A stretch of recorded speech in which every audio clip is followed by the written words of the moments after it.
Welcome to കലവറ. ഇന്ന് ഓണം സ്പെഷ്യലായിട്ട് ചെയ്യാൻ പോകുന്നത് ബീട്രൂട്ട് രസം. രസം എല്ലാവർക്കും ഇഷ്ടമുള്ളതാണ്. ഓണസദ്യയിൽ ചില സ്ഥലങ്ങളിൽ മാത്രമേ രസം ഉൾപ്പെടുത്താറുള്ളൂ. രസം രണ്ട് രീതിയിലാണ് കഴിക്കുന്നത്. രസം ഉള്ളിയും വെളുത്തുള്ളിയും അതിൻ്റെ വേറെ ചില ചേരുവകളും എല്ലാം കൂടെ തിളപ്പിച്ചെടുത്തതിന് ശേഷം അരിച്ചെടുത്ത് ഉപയോഗിക്കാം. ചിലരത് എല്ലാം കൂടെ ചേർത്ത് തന്നെ ഉപയോഗിക്കും. ചോറിലൊഴിച്ചും അതുപോലെ തന്നെ കുടിക്കാനായിട്ട് സദ്യ കഴിഞ്ഞ് കുടിക്കുന്നത്.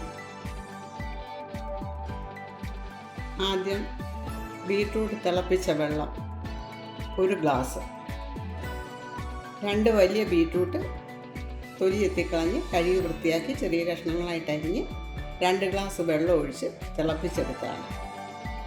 അതാണ് ഇത് 1 ഗ്ലാസ് ആക്കി എടുത്തത്. പിന്നെ ഇതിന് വേണ്ടുന്നത് മല്ലി, പച്ചമല്ലിയാണ്.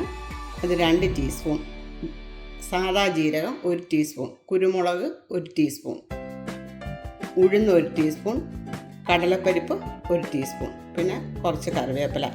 ഇതെല്ലാം കൂടെ ഒന്ന് വറുത്തെടുക്കണം. 3 മീഡിയം സൈസ് തക്കാളി നീളത്തിലരിഞ്ഞത്. പിന്നെ ഇതിന് വേണ്ടുന്ന 1/2 കപ്പ് ചെറിയ ഉള്ളി, അത് ചെറുതായിട്ട് അരിഞ്ഞതാണ്. വെളുത്തുള്ളി, ചെറിയ വെളുത്തുള്ളി ആണെന്നെങ്കിൽ അത് 2 കുടം, വലിയ വെളുത്തുള്ളി 1 കുടം, അത് നന്നായിട്ട് ചതച്ചെടുത്തത്. പിന്നെ വേണ്ടത് 1 കപ്പ് വെള്ളത്തിൽ ഇത്രയും പിഴുപുളി, ഒരു ചെറിയ നെല്ലിക്കയുടെ വലിപ്പമുള്ളത്, അത് വെള്ളത്തിലിട്ട് വെച്ചിരിക്കുകയാണ്. അത് പിഴിഞ്ഞ് ചേർക്കണം. ബാക്കിയൊക്കെ ചെയ്യുമ്പോൾ പറയാം. പാൻ ചൂടായി ഡ്രൈ റോസ്റ്റ് ചെയ്യാനുള്ളതെല്ലാം കൂടി അതിലേക്കിടാം. ഇതുപോലെ വറുത്ത് തണുത്തതിന് ശേഷം കുപ്പിയിലാക്കി അടച്ചു വെച്ചിരുന്നാൽ എപ്പോൾ വേണമെങ്കിലും രസം ഉണ്ടാക്കാനായിട്ട് നിങ്ങൾക്ക് എളുപ്പമായിരിക്കും.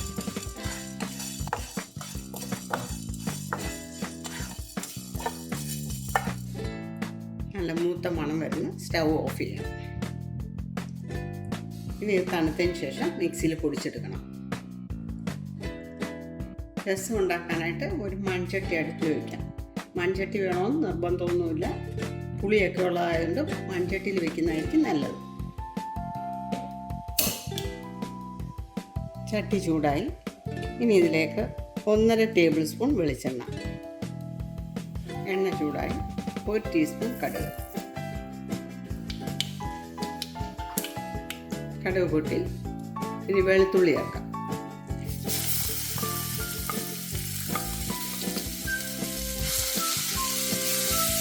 ചുവന്നുള്ളി,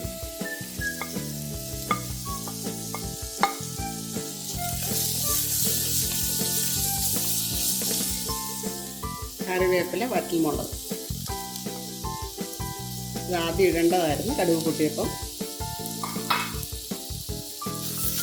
അത് കഴിഞ്ഞ് വേണമായിരുന്നു ചുവന്നുള്ളിയും ഇഞ്ചിയും ചേർക്കേണ്ടത്. കുഴപ്പമില്ല, ഒന്നിച്ചങ്ങടുന്നുണ്ട്.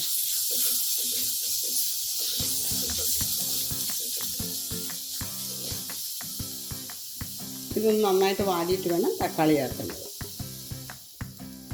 നന്നായിട്ട് വാഴുന്നിട്ടുണ്ട്. ഇനി തക്കാളി ചേർക്കാം.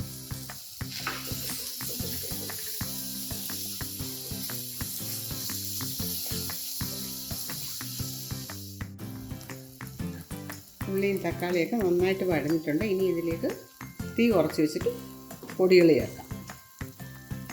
ചായപ്പൊടി 3/4 ടീസ്പൂൺ, മഞ്ഞൾപ്പൊടി 1/2 ടീസ്പൂൺ, ഉലുവാപ്പൊടി 1/4 ടീസ്പൂൺ, നമ്മൾ നേരത്തെ പൊടിച്ച് വെച്ചിരുന്ന പൊടി.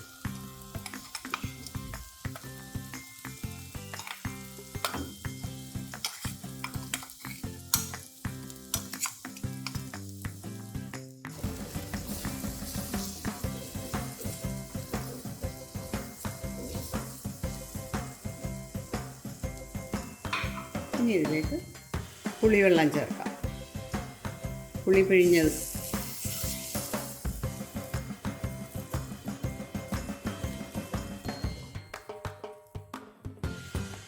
ഉപ്പ് ആവശ്യത്തിന്.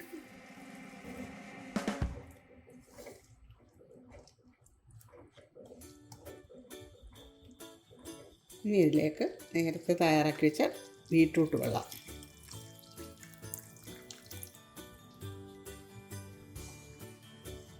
ഇതാ എന്ത് രസമായിരിക്കും, നല്ല കളർ നോക്കി.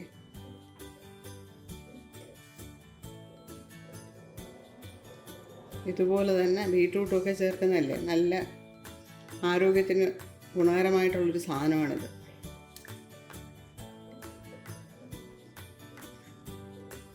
ബിരിയാണിയൊക്കെ കഴിച്ച് കഴിഞ്ഞിട്ട് ചിലർ രസം കുടിക്കാറുണ്ട്.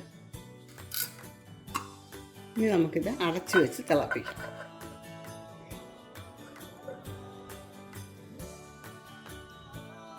മീഡിയം ഫ്ലെയിമിൽ ഇട്ടുന്നാൽ മതി. തിളച്ച് കഴിഞ്ഞിട്ട് ലോ ഫ്ലെയിമിലിടണം. നന്നായിട്ട് തിളയ്ക്കുന്നുണ്ട്. ഇനി തീ കുറച്ച് വെച്ച് ഒരു 5 മിനിറ്റ്, തീരെ കുറച്ച് വെക്കണം.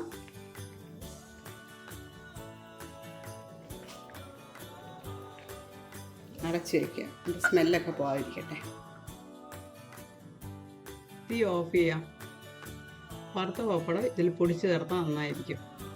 ഇത് തണുത്തതിന് ശേഷം മറ്റൊരു പാത്രത്തിലേക്ക് നമുക്ക് അരിപ്പയിലൂടെ അരിച്ചൊഴിക്കാം. അതല്ല ഇങ്ങനെ തന്നെ കറിയിൽ ഒഴിച്ച് കഴിക്കാനാണ് ഇഷ്ടമെങ്കിൽ അങ്ങനെയും ചെയ്യാം. ഈ വീഡിയോ നിങ്ങൾക്ക് ഇഷ്ടപ്പെട്ടാണെന്ന് വിചാരിക്കുന്നു. ഇത്തവണത്തെ ഓണസദ്യയിൽ നിങ്ങൾ ഇതും കൂടെ ഉൾപ്പെടുത്താൻ ശ്രമിക്കുക. Please like, share and subscribe. Thank you.